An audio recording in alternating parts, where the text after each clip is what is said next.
Now, through the miracles of modern technology, zany worldwide banner featuring Tom, Michelle, and Jim in an on-topic, off-topic free-for-all. Welcome to the Gun Talk After Show.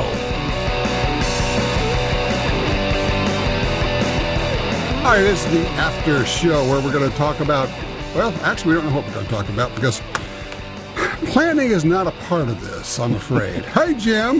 Hey, why set a precedent now? Speaking of not planning, and then Michelle was going to be with us today, and then she had something come up. And fortunately, Tom was able to step in and help us out. Hey, guy. Hey, Tom. Great to be back. We appreciate you helping us out, man. Yeah, and I have to tell you one thing, Tom. I've made good on my promise. I have scheduled a concealed carry class. I'm going to do it. Outstanding. When are you scheduled? It's April 9th. Yeah, April 9th. Do you have a gun picked out? Or are you just going to take one of Jim's? Well, they did say you can bring your own, or you can use any number of guns that they will have available. Oh, okay. I'll bring the tow grip with me, but I don't know if I want to test myself with that one. We talked about that before. That would not be at the top of my list. Yeah. Well, the other gun that they'll be using, a lot of folks will be using, is the Ruger Mark III. Oh, okay. So you can qualify with a 22? Yeah, and learn good habits with no recoil and build the confidence. Because a lot of shooters in this class have never touched a gun. Right, so, that's what I would do then. I would shoot the 22. Yep. Well, congrats. That's great. Thanks. There you go. Okay. I tell you what, let's. I know we have some people on hold who've been waiting, so let's get to that. Let's go to line one. Ray's with us out of Porterville, California. Hi, Ray.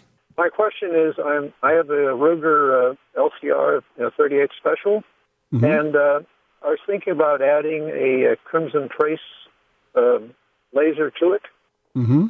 And my question is that the situation, I might potentially be using it. We have a hallway in our house that would be about 9 feet long or so, and it would be darkened, and I would be attempting to use a part of the door for protection and just kind of creeping around it.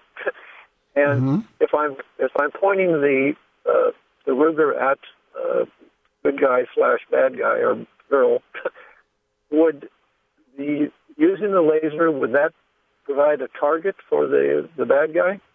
No, it's often, a lot of people worry about that. They say, oh, gee, a guy could see your laser. That's so unlikely as to be something you shouldn't even think about. And for one thing, people can't see the beam of the laser unless there's smoke or particulate matter in the air. Just the beam going through the air, you can't see it. Now, if he's right in front of the gun, he will be able to see the red dot on the gun, but that's okay because you're pointing the gun at him, telling him to go away, get out of my house, get out of my house. He's more likely to see the dot on himself and go, well, I got to rethink this.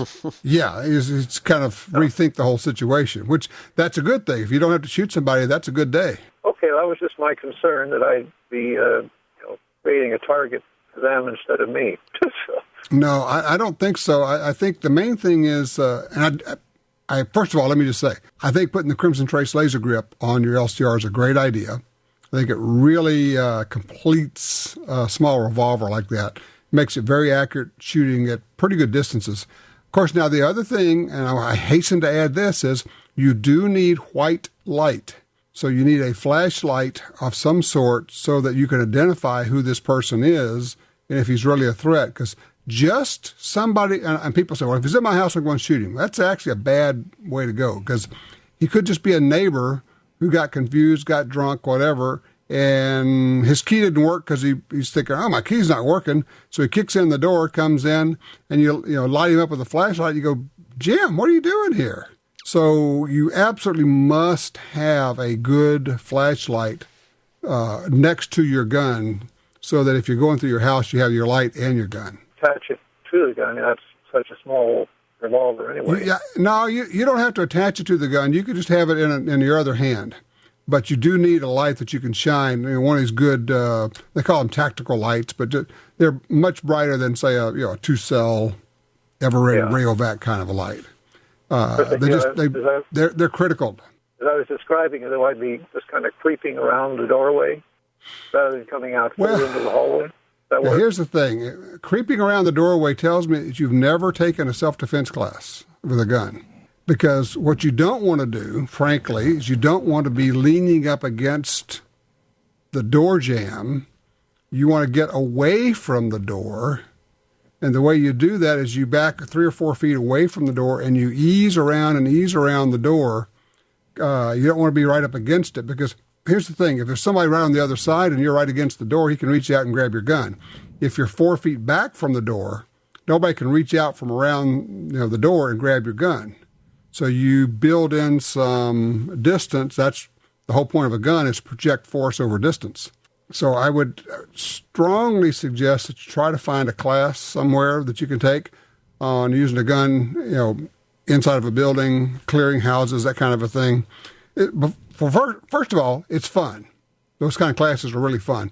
But also you're going to learn a ton, and you're going to think, pretty much everything I've learned about this is from TV, and it's actually wrong. Well, I've looked at some videos, like from the Concealed Carry Association and then that sort of thing, and they have videos out. And that's good. It's good to any way you can get some training. You know what? We've got tons of videos on our website, actually on the YouTube site. Just look on our channel, the GUNTALK channel on YouTube, and you can see ours. We have, the first-person defender series. But anywhere you can get training is a good idea. But yes, I think a laser on your gun is a good idea. It is absolutely important.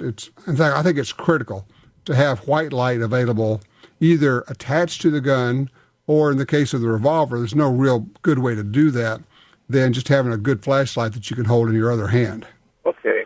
All right. Thanks, Ray. Look, I appreciate the call. Jim, I'm listening to Ray and thinking, it's once again, it's all that stuff we talk about, you don't know what you don't know. And if you're creeping around through a door, what I'm envisioning in my head is leaning up against the door jamb, the way they do in the TVs, and pressing against a wall, then you creep around the corner. Totally the wrong way to do that. It just really exposes you to having your gun snatched if there's somebody on the other side. But it looks good on TV. Especially if you point the muzzle straight up, like in your nostrils. The Charlie Angels grip. The Charlie's Angels. There you go. We call that the full Sabrina carry. Hey, I know we have a little break coming up here. Afterwards, I'd like to share a story with you about why you need illumination in a house, whether it's in your hand. It's a whole lot better than bumping into furniture. Yeah, that's right. Sure. All right, let's take a quick break. We'll do that.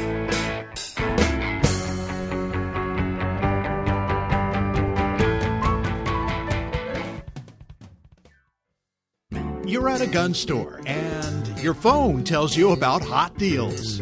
Want to know about special offers? No problem when you have GunDealio, the free app for your smartphone. GunDealio delivers the latest deals on guns, ammo, and extras direct to your phone. Don't overpay for your shooting gear. Get GunDealio. It's free at the App Store and Google Play. Trigger the deals with GunDealio. GunDealio.com.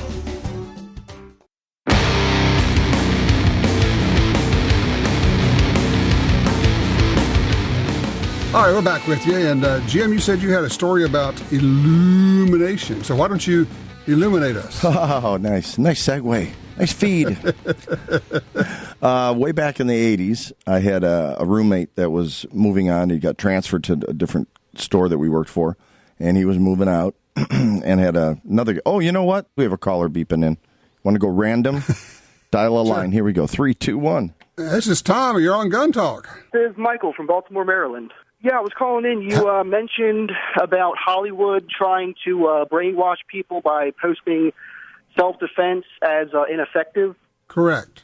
So, most people aren't going to be stupid enough to fall for that, but if you do run into someone like that, which I have, you're dealing with someone who can't tell the difference between fantasy and reality. So what I did was I pointed out that you're watching a movie in which a director is telling the person how to react, and that's not how a real person would react. Actually, I think that's a very effective technique. It's very direct, and then it breaks through. They go, "Oh yeah, you're right." It's kind of like when the person's chasing, and for whatever reason, the woman who's being chased always falls down, right? Yeah. I mean, you got to have that for the plot line. It is. It's obligatory. She's got to fall down somewhere on the deal. And you're going, okay, now the director made her fall down. Not only that, but he made her fall down right there at that place so she could look back frightened, at whoever is coming after her. I'm just wondering, how has that technique worked for you? Do people understand when you're telling them that? Yeah, they did. And then I'll point them in the direction of real life. Like I showed him Armed Citizen from the NRA, and I actually pointed him in the direction of a first-person defender.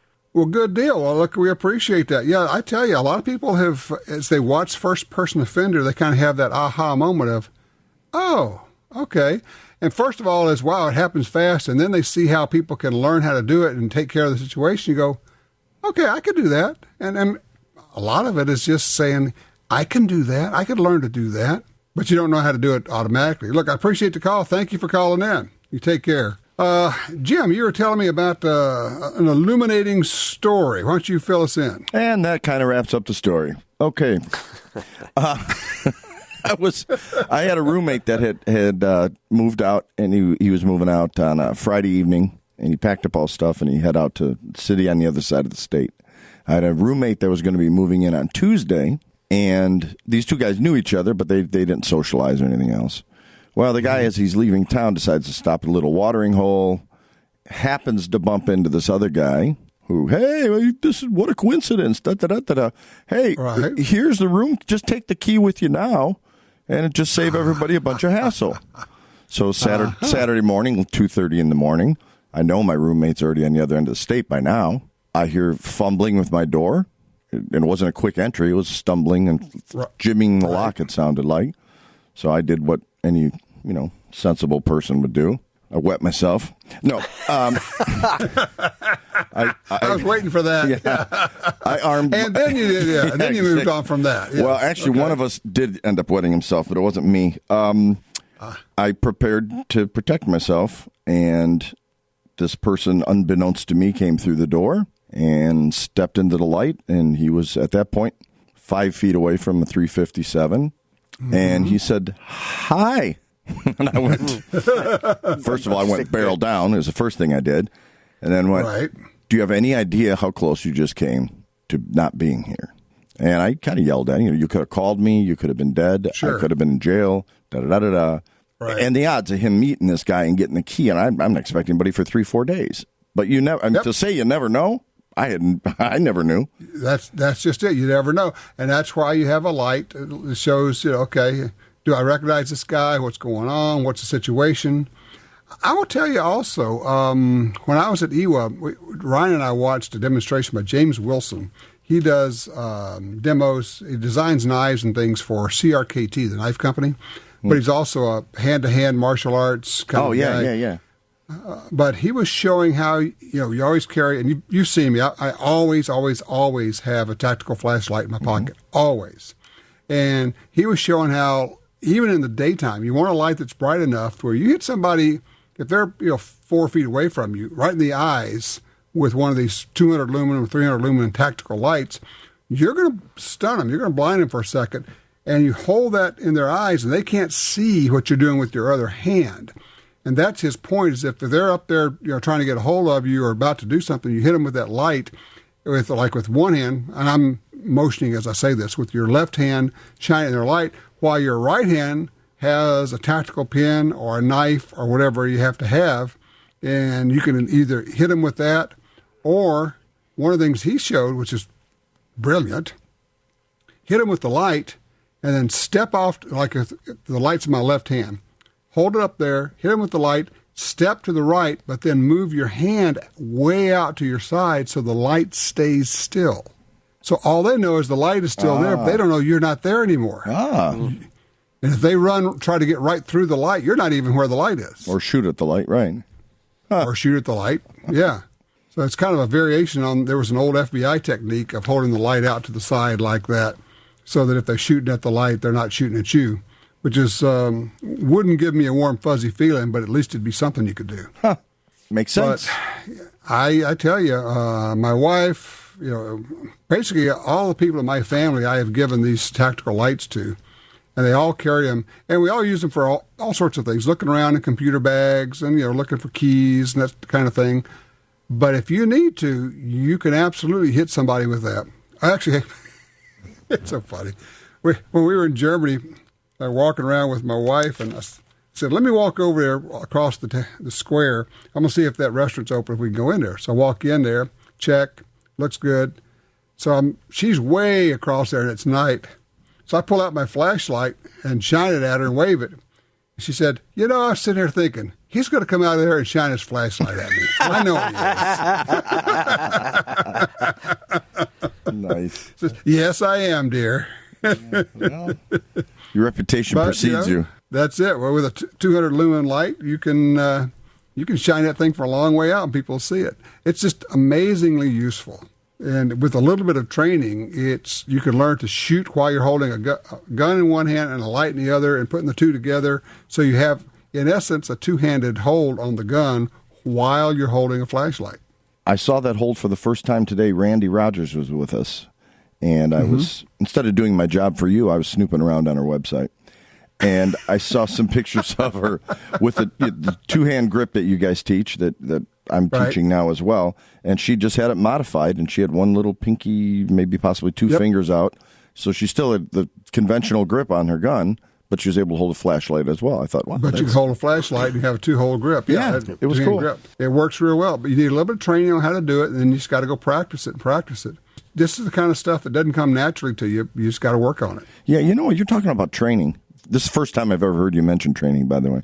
I know. I just thought it up. When you step out of training and you analyze it, none of it's magic. It's all common sense stuff. You just haven't thought through it or had it presented to you in such a way that makes you think tactically. But once it's explained to you, I mean, how many times you say, like you said, I never thought of it. It makes sense now that somebody's explained it to me. It's not magic. Don't creep around the corner. Step back from the door. That way you don't stick your gun through the door so somebody can grab it or knock it out of your hand with a tire iron. You're further back. So the first time you see them, you have the drop on them. And the first time they see you is when they see your gun. And you think, well, that makes a lot of sense. Well, that's why we go to people who do nothing but think about this stuff all the time. Yeah, I'm going to train from a major movie director from now on. Yeah. Take there all you go. my training. Yeah, I'm going to get all of my tactical training from Quentin Tarantino. I've been hit with a spotlight. I was on my own property out in the woods. Yeah. And turned out it was my neighbor, but he didn't know who was coming. He just happened to be out for a walk in the middle of the night and heard somebody coming. He hit me with the spotlight. It'll blind you. I rolled down the window. He goes, "Tom?" I'm like, yeah. And I recognized who it was at that point. I recognized his voice because he had me nervous for a little bit. I didn't know who was on my property. He identified it, and it worked out. So it is a critical tool. I think that having white light available, at all times. I mean, like I say, when I put on pants, when the gun goes on, the flashlight goes on. And in fact, when I can't carry a gun, I really want to make sure I have my flashlight because there are some situations in some places where you can hit somebody with a light, blind them. If you can get 2 seconds of them not being able to see, that's usually enough time to get away. Mm-hmm. Plus your knife. I'm sure you have a knife go in that pocket at the same time the gun goes. I usually have one of those Kill Bill swords with me also. They're not as comfortable on the airplanes as you'd think. But that's okay. Well, the new polymer ones are easy to get through screening. Yeah. Nobody notices this 4-foot-long sword you have with you. Right. The sheath, it'll give you away. Yeah, that's what it is. Yeah, exactly. Aye. But, you can carry a tactical pin and a flashlight with you. Let's talk about some of those non-conventional weapons, shall we? Well, you can. Now, sometimes there are some security people that get a little nervous about some of the pins, but remember, a pin is a pretty good tool. You can jab somebody in the throat. Throat's a good place. Or if somebody grabs you, you can drive one of these pins right through the back of their hand. And let me tell you, that's a big owie, and they're going to let go. So you can get, and all you're trying to do is get away. You're not trying to win the day. You're not trying to drive them to the ground or anything like that. You just want to get away. And it's amazing. I think you could probably do the same thing with a big pin. I don't think they're not nearly as strong. But I like the idea of having a specifically made tactical pin that's made for this kind of thing. Man, you'll do anything to upgrade to first class, won't you? Holy cow. Whoa, the other thing I've heard people ask for serving drinks on the plane, ask for a can of Coke and not open it. Say, look, just don't open it. And that way, if you've got a can of Coke, you got a pretty good weapon. A lot of mass, yeah. a lot of mass. You can go upside somebody's head with that thing. So it's just, it's all about thinking. What do they say? The brain is the actual weapon. Makes sense. So, when it's presented to you, it makes sense. Yeah, like I say, I never thought of that. And you go, that makes sense. I could do that. And to your point, Jim, none of it's hard. It's not difficult to do this stuff. You just got to figure it out and have somebody show you and practice it. Right. I had a guy once show me how to use a salt shaker in self-defense. I call it my tactical salt shaker or assault salt shaker. Yeah, you hit somebody in the head with that, in the temple particularly, you can put them down for good. Think about what's available in buildings. Fire extinguishers. You can use a fire extinguisher to hit somebody with, but you could also use a fire extinguisher to fog a hallway if you're trying to get people in your office to run across a hallway when there may be an intruder in there. You could actually provide a smoke screen out there. Mm-hmm. Go, never thought of that. That's because we don't go to the tactical guys like we're supposed to. They think of that stuff. They walk around and look at, okay, what can I use here? How can I use this? There's a pair of scissors. There's a tape dispenser I can smack somebody in the head with. There's, on and on and on. The problem is you follow one of those guys around, you hear, clean up at aisle 4, 5, 7. That's right. Another one down. Okay. You took out the vegetable lady. Come on. Oh, goodness. All righty. Well, I'll tell you what. I am going to be in Denver next week. We're doing the show from there. We'll be at the Centennial Gun Club. Anybody that's in the area, come on by, say howdy. Let's see. That will be Mountain Time, so we'll be doing it from noon till 3. That'll be fun. I'll make sure to tune in. What about you, Tom? I'm pretty sure I'll be listening. Oh, okay. That's good. That's 2. I think. All right. That's all we need. Hey, it's a quorum. So there you go. All right, you guys have a good week, and we will chat next Sunday. All right, be good, Thanks, buddy. Tom. Tell your friends about the Gun Talk After Show, a more informal setting featuring Tom, Michelle, and Jim commenting on topics that are important to you. Available on iTunes and other podcatchers, and the Gun Dealio smartphone app for iPhone and Android.